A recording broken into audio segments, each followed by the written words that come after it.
everybody, and welcome to the Aggieville Alleycats podcast, where come rain, shine, or anything in between, we're here to deliver to you the Kansas State sporting news that you so love. I'm Mace Edwards, right alongside Connor Baltazar. And welcome to this week's weekly recap, which, it's a pretty good weekly recap, actually, where, all we have to cover are victories.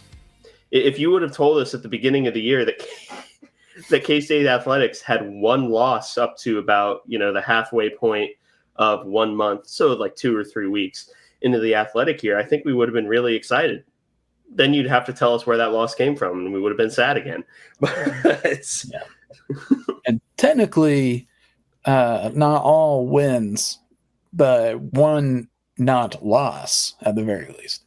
Which we take those, especially given the program that it's coming from. Yes, exactly. But we can just dive straight into the Soccer Cats, who played a weird game at a weird time on a weird day.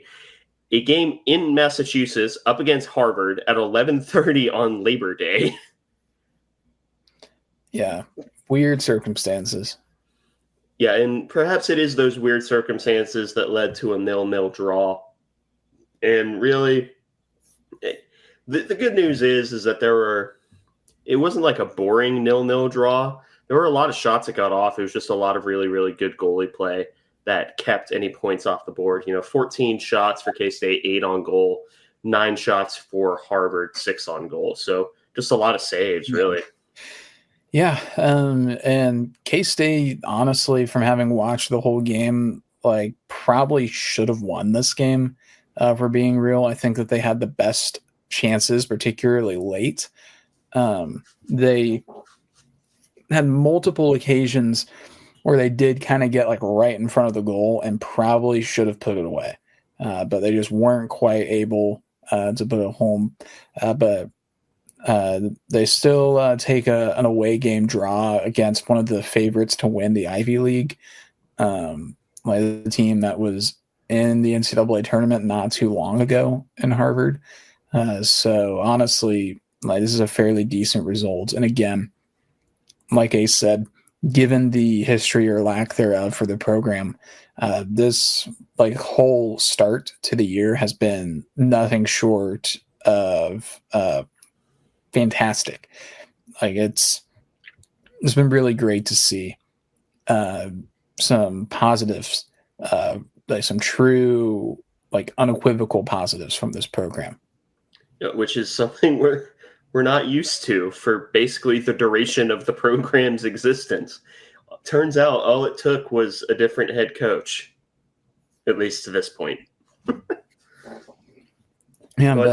Sorry. Notably, K-State has not given up a goal yet this season, which they join Tennessee, I believe, is the only other programs in all of Division I to have not given up a goal in women's soccer to this point through the season.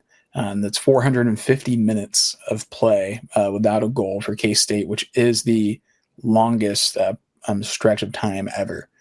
And I believe they're, still on the longest unbeaten streak, because even though they do draw here, that's not a loss. So they remain unbeaten. Yep. And remaining unbeaten, controversial opinion, losing is bad, and therefore not losing is good. We're in lockstep, man. But the next games for K-State, the women's soccer team, are this Sunday up against Nebraska in Lincoln, and then up against Colorado College next Thursday, and then opening conference play the Thursday after that against Colorado Boulder as opposed to Colorado College, which, sure. But it's soccer season. We always talk about it. It's so short-lived that we're already in conference play or we're getting close to conference play for it, in a week and a half. So yeah, it's just weird to think about. No, exactly 2 weeks, not a week and a half. But yeah, this is the first time that I've been even remotely excited for the soccer team's existence. Yeah, I don't really blame you, but this is going to be a kind of gauntlet start to the conference slate once we get there, because right now TCU is undefeated at 4-0. Colorado is also undefeated at 5-0-1. So K-State's sitting at 4-0-1, still a really great record, but it's going to be some challenging matches to get started here. And of course, Nebraska is always a formidable opponent as well in soccer. And we face them pretty often across all sports. But they got us pretty bad last year, as I recall. Like, I think they dropped like 5 on us, I think, or something crazy like that. So we're going to have to bring our A game against them, particularly with it being at Nebraska.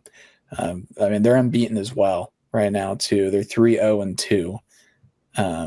And I've been off to a very strong start to the year as well. Although they're not ungettable per se. They did draw with Missouri State. They drew with Oklahoma State. Escaped with a 2-1 victory over Omaha. So it's a not unwinnable game, I suppose, against Nebraska. But it feels nice for the first time to actually be like kind of looking into opponents' records and seeing if we stand even like a slight chance of like beating them or something. But I'm happy for one to have another program that's worth watching. I mean, we watched them anyways. It just wasn't as fun. Yeah, we just didn't really enjoy it most of the time. Yeah, we did it so you didn't have to, but now they're worth watching and listening to us. Yep. Speaking of fun environments and being worth watching, the Volleycats are off to a pretty hot start as well, with 3 victories to open their first 3 games. First of which came against UMBC. All of these were in straight sets, so 3-0 victories in all of them for K-State. So up against UMBC, your leaders in terms of kills were Shaylee Myers with 20, 2 aces for Ava LeGrand, 4 blocks for both Ava LeGrand and Jordan Williams, 32 assists for Ava LeGrand, and 12 digs for Ava LeGrand as well. So a lot of Ava LeGrand, you know? Yeah, Ava LeGrand, I remember she's been around the program a while, and she was a recruit from the previous staff.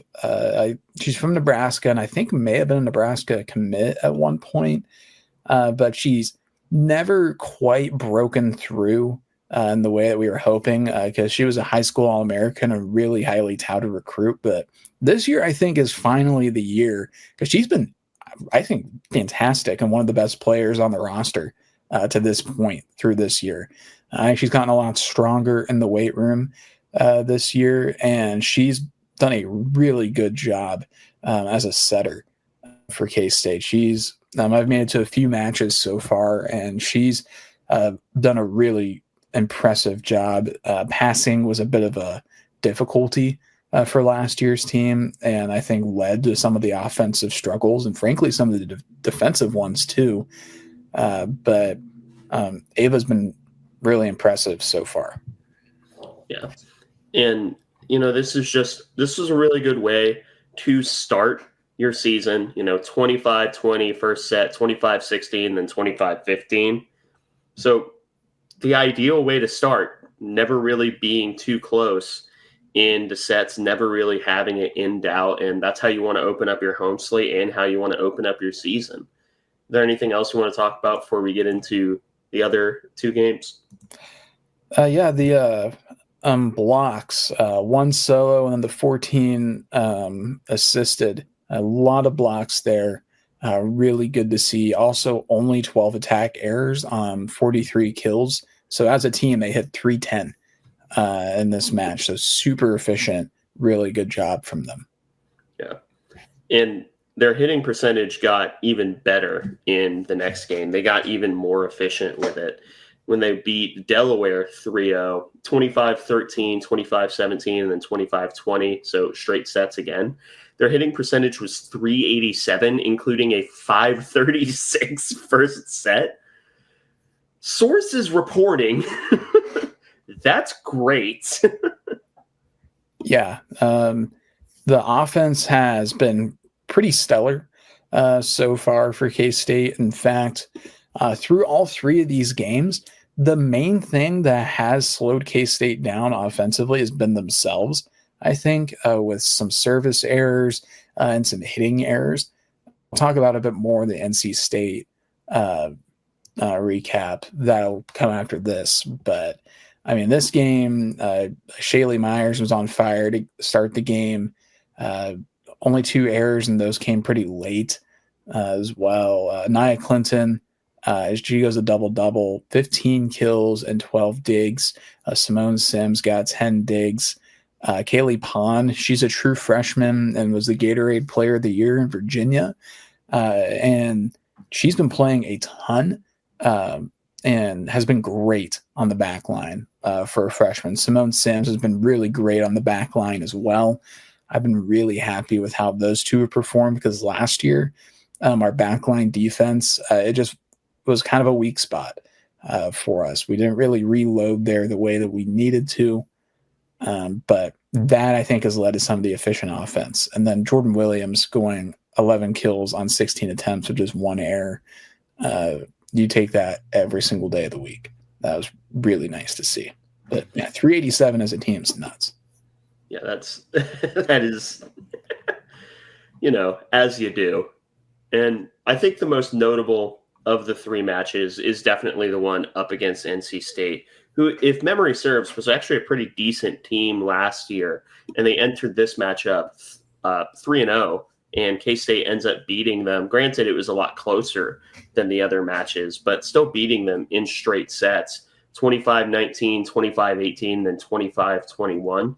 Hitting percentage, not as efficient, 245. However, defensively is really where the team shined here, getting NC State to only hit at 0.06 percentage. Yeah. Yeah, NC State, they've been a pretty decent team recently. Last year, they just made it into the NCAA tournament, but they went out in the first game. The year prior, they actually had a much better record, but their schedule is not showing any NCAA tournament games, which I don't know if that's an error. Like, they went like 22-7 and 12-6 in conference play, so I feel like they should have made the NCAA tournament, but it seems that they didn't for whatever reason. This, frankly, I was at this match, and through the first set, I was like shocked because NC State looked terrible, like genuinely awful, because K-State was just that dominant. I think I was keeping track to start the match, and I think we got to like 16 points before NC State got a point off their own merit. By that, I mean not because of like our errors, because we had a lot of service errors to start this match. And then at one point we also had a receiving error where it just went back over the net and it was like a perfect setup for them to just slam it. But like, we were still leading them by a lot. And frankly, this first set, if we had just played more cleanly, it could have been like 25-12 or something like that. The NC State looked genuinely awful for a while there. And I mean, they picked it up as the match went, but like, it was like shocking. And Asa, you're right. They came in undefeated, and they shut out Nevada the following day. It was the other team in this invitational here. They won that 3-0. But I mean, with little exception, K-State pretty much completely controlled this match against NC State, and that was very encouraging. Yeah. And in terms of your leaders, in terms of kills, Anaya Clinton led with 4. She also led in aces with 2. Reagan Fox had 11 kills of her own. Brenna Schmidt had 6 blocks, and Jordan Williams and Anaya Clinton had 3 each. Ava LeGrand had 33 assists, and then for digs, Simone Sims got a total of 14. So you noticed a lot of Anaya Clinton, who I think you and I were sort of early on I don't want to call it like the strict hype train for Anaya Clinton, but we were very, very early on the she hit ball really damn hard train. Yeah, I mean, that's kind of been the consistent thing with her game the last couple of years, was that she has a ton of power to her hitting game, but the issue was consistency with getting it in. And this year so far, she's been very good at keeping it in bounds and not hitting into errors. She's been a lot more discerning, I think. Like there was, I think, a couple of hits, and it's just team wide really, where if the set's a little bit behind them, they're not going to try and like reach back and make some crazy play that is unlikely to like work. Instead, they're going to take the safe play and go for positioning of the ball instead of power, when like the power play is just not there. They're not forcing the issue. And also, to be fair on that front as well, there haven't been as many poor passes. I mean, last year, if it got to Sholshevsky, it was typically a good pass, but it didn't always do that because the back line play was just kind of inconsistent for K-State. But this year, the ball's typically getting to LeGrand, and if not, we're still setting really well, even with an underhand or with a dig. So it's been a lot of fun, honestly. The defense was really good too. 16 assisted blocks in this game. A really good job there. 33 assists. You already said it already, but Ava LeGrand has been nails. Simone Sims, she's been fantastic this year as well. And that's Simone Sims being as good as she's been is letting a true freshman like Kaylee Pond, who's very talented in her own right, but it's giving her the space to fill in, make important plays, and be a fixture on this team early without having to do absolutely everything. And that's a valuable learning tool. So it's been good to see. But this team also has really great chemistry as well. They seem to kind of be in sync with each other a bit more than they were last year.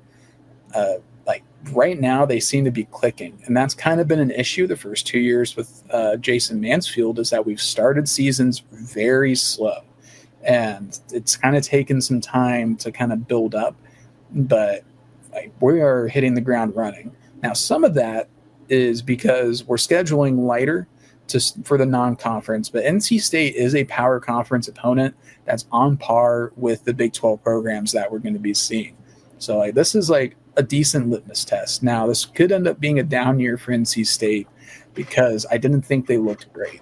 But regardless, that's still power conference talent, and that's a big-time game. So I was really encouraged by how they played regardless. Reagan Fox also, like, I talked about a lot of other players, but she's still pretty early in her playing career. She got some run at the tail end of last year, and this was, I think, her best game as a Wildcat so far. Like, it doesn't like leap off the score sheet, but it's still a very impressive performance. And it would leap off the score sheet were it not for Simone Sims and Ava LeGrand and Jordan Williams and Anaya Clinton. Like, and again, all of this was with what was kind of an off night for Shaylee Myers. Like, and Shaylee, the first two games was like untouchable. Like, she had like 2 errors and like 15 plus kills in both of them. She had like 9 kills, 7 errors, which wasn't great. But Shaylee's another player that took a big step. She is getting a lot higher in the air when she's attacking.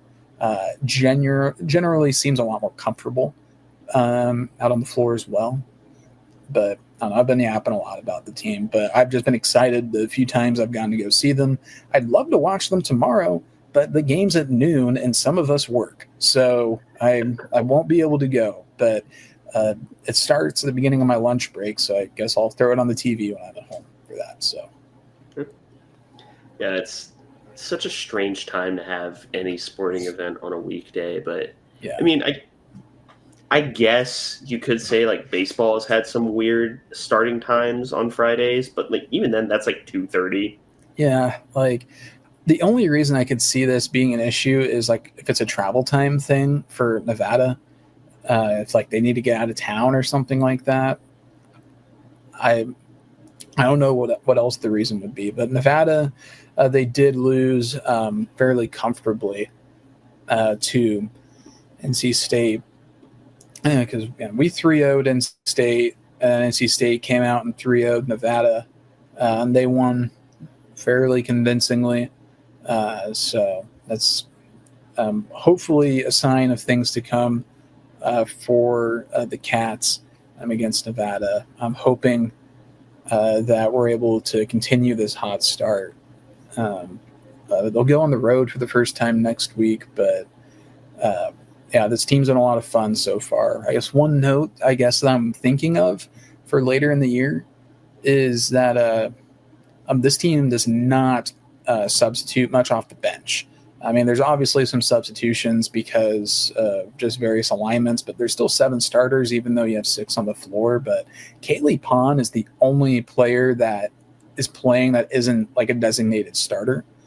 And so it's all starters plus Kaylee Pond. So, like, I worry a little bit about fatigue and legs. If they keep winning in straight sets, then it won't matter because they'll just be playing less. But it's something to keep an eye on. Maybe if we dig into the bench a little bit more as time goes on. The first game, which was a blowout, we saw true freshman Alex Kluckman. She got a little bit of action at the very end. Lauren Schneider, who I think is a sophomore outside hitter, she played a little. Last year we saw some Mackenzie Jones. We haven't seen her this year yet, but she's been suited up. So maybe we'll see a bit of her as well. I know there's some other talented freshmen that maybe we'll see at some point this season, but it's still really early. We're only 3 games in, but this team has a lot of life to them and a good energy to them, and I'm excited to see where the season takes them.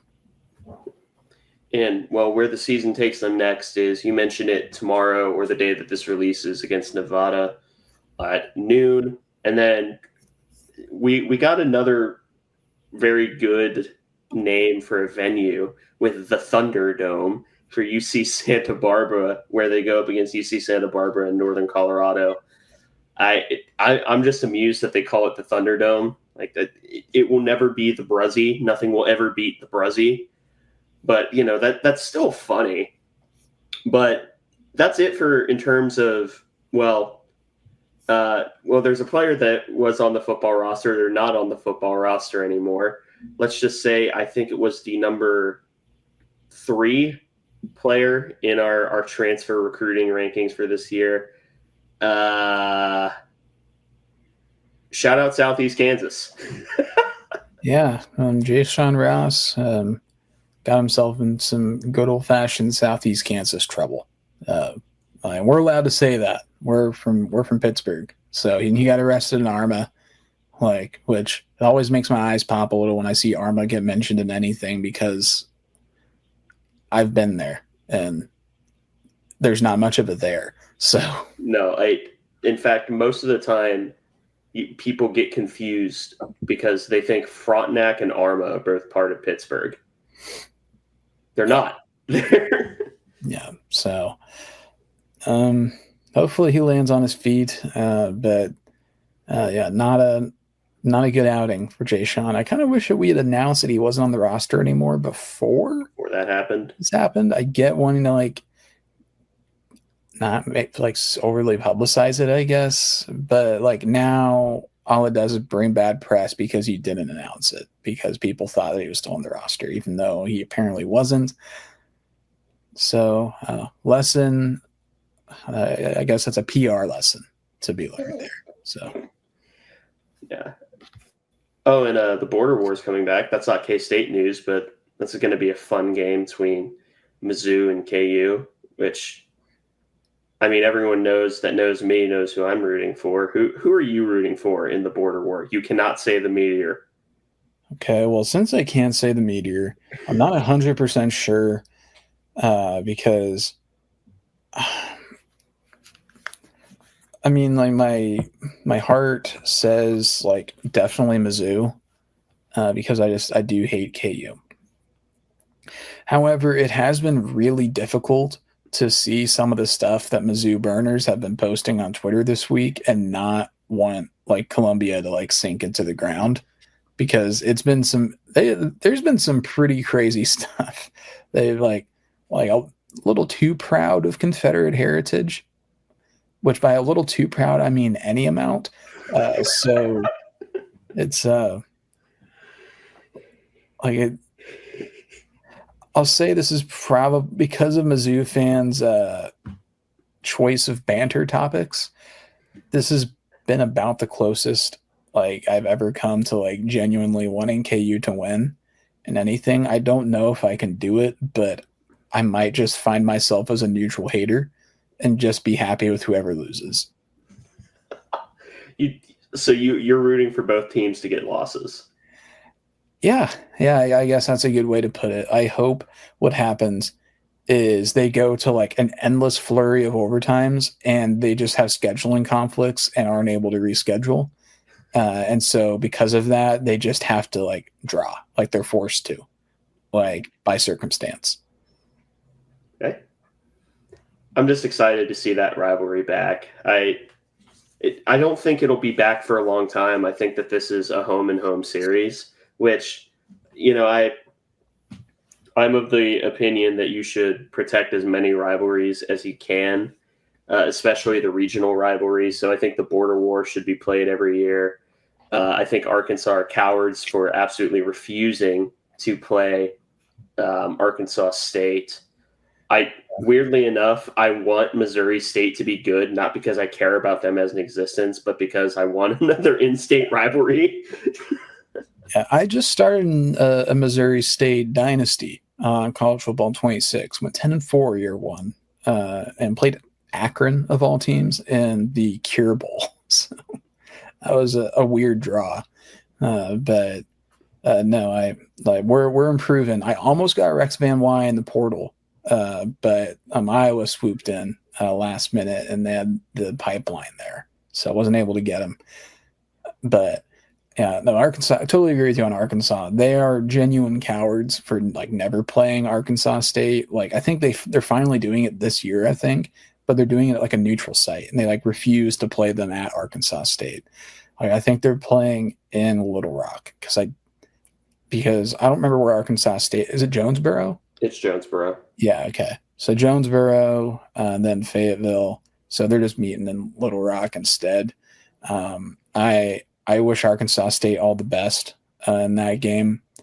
I just think it'd be funny if Arkansas lost. So, but I do like that there's an increase in like the big in-state schools facing the like smaller in-state schools like Mississippi State, Southern Miss. I like to see that. So, yeah, there are a lot of sneaky matchups.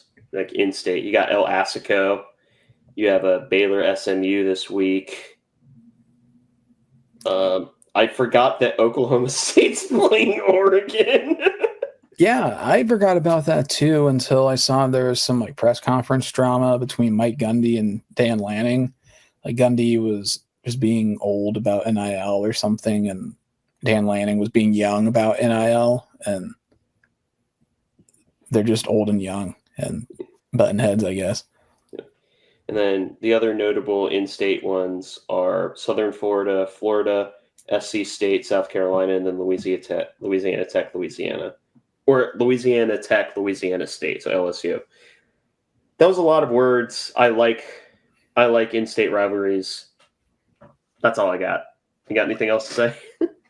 I'm glad the Cats aren't playing Pitt State this year because we totally blow it. Although Pitt State lost, I think. They lost to Ferris State, I think. But they were on the road. So Pitt State's kind of a powerhouse. Like, so they'd probably beat us this year based on how we've been playing. Oh, yeah, it depends. Yeah. Anyway, that concludes this episode of the Aggieville Alleycats podcast. Thank you all so much for listening. If you want to follow or contact the show, you can follow us just about anywhere at Aggieville Alleycats. And if you want to email us, we're AggievilleAlleycats@gmail.com. If you want to follow us on a more personal note, I am at AC Edwards00. I am at Connor Balthazar, capital C, capital B. And if you want to support the show financially, please be sure to check out the official Aggieville Alleycats merch store, link found in our podcast and Twitter bios. But most importantly, thank you all for listening to this episode of the Aggieville Alleycats podcast. Where come rain, shine, or anything in between, we're here to deliver to you the Kansas State sporting news that you so love. Stay safe, Alleycats.